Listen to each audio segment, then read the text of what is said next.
a past president in Nigeria who was very good is waving goodbye. We soon hear huge money missing. Terrible time for the Nigerian military, as I've said elsewhere. As a young officer who saw all of this from a distance, probably ethnic sentiments did not drive the original objective of the coup plotters. For instance, the head of the plotters, Major Kaduna Nzoku, was only Igbo in name. Born and raised in Kaduna, his immigrant parents were from Okpanam in today's Delta State, which in 1966 was in the old Midwest region. Nzoku spoke fluent Hausa and was a Hausa as any. He and his original team probably thought, even if naively, that they could turn things around for the better in the country. It should, however, be borne in mind that some senior officers of Igbo extraction were also victims of the January coup. For instance, my ex-wild commander of the reconnaissance squadron in Kaduna, Lieutenant Colonel Otto Chinelu, was brutally. The video you're about to watch right now is a must for you to watch because the man of God has a lot of things that he has to say in this particular video. I'm not going to bore you. I'm going to let you watch the video so that you hear what he has to say. Here is the video, guys. Judge them. What I am saying, you will soon hear huge money missing. I'm telling you now. Watch out. Not far from now. They will gather them. See how it will play out. To explain where the money is. They will just say that the money is missing. 1 month after that briefing, you will see God will kill all of them one after the other. What I'm telling you is not small money. Oh. God opened my eyes and saw huge money. God says, anyone, you know, the president may have good intention. If I'm the president of the nation and I put you, say, watch over this, watch over that, watch over this. Let's leave what is happening between the governor and minister. Minister is really trying in Abuja. Do you understand me now? Yes, sir. Abuja is being developed. I'm using that as an example. If other ministries, other parastatals, other commissions, state level, other PAMSECs, everybody is working in their own little quota, the country will not be where it is now. Am I talking to somebody now? Yes, sir. So everything is not president. What of you, your brother, you now president brother, or your brother that they put there? How are you presidenting where you are? Everything is not what? President. You will hear how I see in the news a huge money missing. Oh. But God told me that people should not even bother. The way He will wipe them off one after the other. Amen. You can't steal the nation's cake and not die of diabetes. Cake no be sugar. And diabetes is fine. Am I talking to somebody now? Yes, sir. But I saw a splash news. They say huge amount.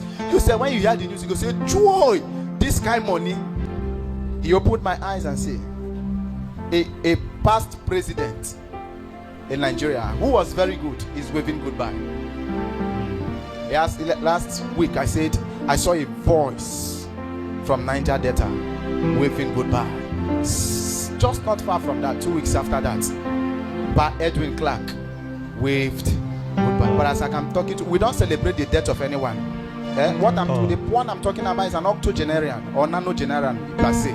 It's not a child, but I'm seeing the person about to wave goodbye. That's what I'm saying. Nzoku spoke fluent Hausa and was a Hausa as any. He and his original team probably thought, even if naively, that they could turn things around for the better in the country.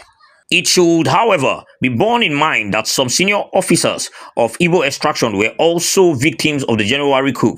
For instance, my ex-wild commander of the reconnaissance squadron in Kaduna, Lieutenant Colonel Otto Chinelu, was brutally gunned down by his own brother, Major Christ Anuforo, in the presence of his pregnant wife at his 7-Point Road residence in Apapa for merely being a threat to the revolution. As a disciple and strict officer who, as the quartermaster general of the army, who also in charge of ammunition, weapons, equipment, vehicles, and other vital items for the army, the coup plotters feared that he might not cooperate with them. It should also be remembered that some non-Igbo officials like Major Adewale, Captain Ganuyi Adeleke, Lieutenant Fola Oyewole, and Olafem Minhang took part in the failed coup. Another officer of Igbo extraction, Major John Obianu, crushed the coup.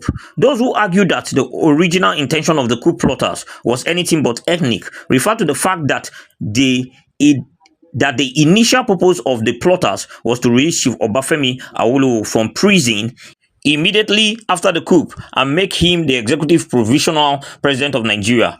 The fact that these Igbo officers would do this to a man not known to be a great lover of Igbos may have given the coup a different ethnic coloration. But again, I may be wrong here since the view is speculative. I admit that my position here may be the naive insight of an unsuspecting young officer who viewed events from a distance. Now you can actually hear that, right? The fight was actually for even Awolowo to be removed from prison. The coup was actually for Awolowo because of the intention of bringing Awolowo to presidency. And then the plan was to actually remove him from prison and bring him to the throne. And at the end of the day, you saw that the person that even crushed the whole coup was still an Igbo person. So the narrative of Igbo coup is a total lie. Now let's continue. Now this is another part of the book I need to point out where the rancor between Gowon and Odumegwu Ojukwu started from. He said the emergence of Lieutenant Colonel Gowon as the new commander-in-chief of the Nigerian Armed Forces marked the beginning of the tension between Gowon and Lieutenant Colonel Emeka Odumegwu Ojukwu. In an early morning broadcast from Enugu, Ojukwu rejected Gowon's emergence as the head of state, insisting that in the absence of Agu Ironsi, the most senior Nigerian army official, in the person of Brigadier Babafemi Ogundipe, should be head of state and commander-in-chief. Now, look at him. The major fight started when he was actually fighting for the next in rank after Agu Ironsi to take over power instead of, Gowon, because this Babafemi was he had more higher rank than Gowon. And he was saying Babafemi is the person that's supposed to take over power, not Gowon himself that took over power. Now, that is where the whole rank of, he was fighting for a Yoruba man. And that is where the whole crisis started from. Now, let's get back to the video and continue. This is just getting interesting each day as the day passes by. As you all know, since the release of IBB's book, it has been a roller coaster on the internet and in Nigeria. He's actually revealing a lot of secrets from his book, and is telling us that a lot of things that people think that is this particular ethnic group that are the reason or the cause of this calamity that happened in the past about how many years ago. It is not so. So, like, what is actually going through your mind as an able individual actually reading this IBB's book to know that the fault is not really the way they have actually made it to look like in the present days right now? Because a lot of hatred, a lot of bad blood right now in Nigeria, because of you feel like this particular ethnic group is doing something wrong, or like a whole lot of things which I don't understand. And do you think that IBB actually coming out at this point in time to actually release this particular book, don't you think it's actually a political strategies that these people are actually using, or trying to play games with our mind, or try to put us, or just the topic of the day? There's something I want you to actually pay attention from the beginning of this video. When Pastor Mike Miracle actually said something, he said a huge amount of money is going to go missing, and you start asking yourself, this money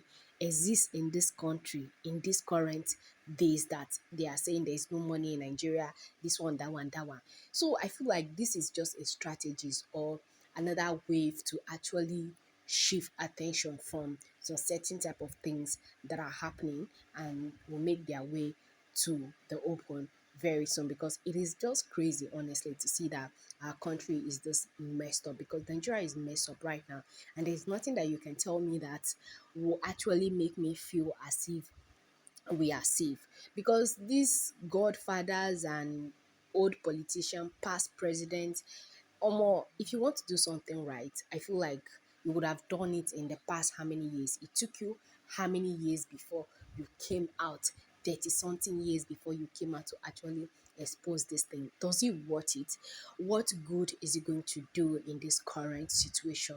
Do you think it's going to do more harm or good in this particular incident and scenario that is actually playing out right now? So please let me know your thoughts at the comment section below. And it is just crazy that these things happen in Nigeria, and I pray that God helps us, and I pray that we do something to change the narrative and a whole lot of things that are happening in Nigeria. But Pastor Mike Miracle said that a past president is about to wave goodbye. And I began to wonder who is actually going to wave goodbye among these past presidents that are still alive, like a top somebody. As you all know, a lot of rumors has been going up and down. We don't know who is going to be, but one thing I want us to know for sure is that, see, life is not something you pray or you cause for someone to lose their life, no matter the condition, the predicament, the situation. Just pray for somebody's life, because you're not the one that created it and you're not God. So please do me a favor by praying for these individuals if it is the call of God upon their life to come home and rest, because he sees that these people are people that have birthed how many generations. So they are not children, they are not baby, they are not young people. Those are people above 70 going. So when these people should actually kick the bucket, it will be celebration of life at the end of the day. And I just pray that Nigeria goes through what is going through amicably, because a lot of things are happening, things that do not make it, because it is bad right now. You want to talk about hardship, you want to talk about no job, you want to talk about a whole lot of things, and these people are just packing our money each day that passes by. A lot of things are going bad. The country is not stable, the country is not safe for a lot of individuals. So I just hope that God actually come to our aid, God actually see us through this predicament. But see, if you're an Igbo individual out there, this video is a must for you to actually watch. And if you're somebody that is not Igbo, and you know that this particular individual or this particular people or any group do not like your people, please, as an Igbo person, this video is a must for you to share it out to a lot of individuals so that they will hear with their own ear. Because some people, sometimes when you tell them to go and buy the book, they'll feel like, oh, I don't have the funds, I don't have the capacity, I don't have the time to read. This is being read.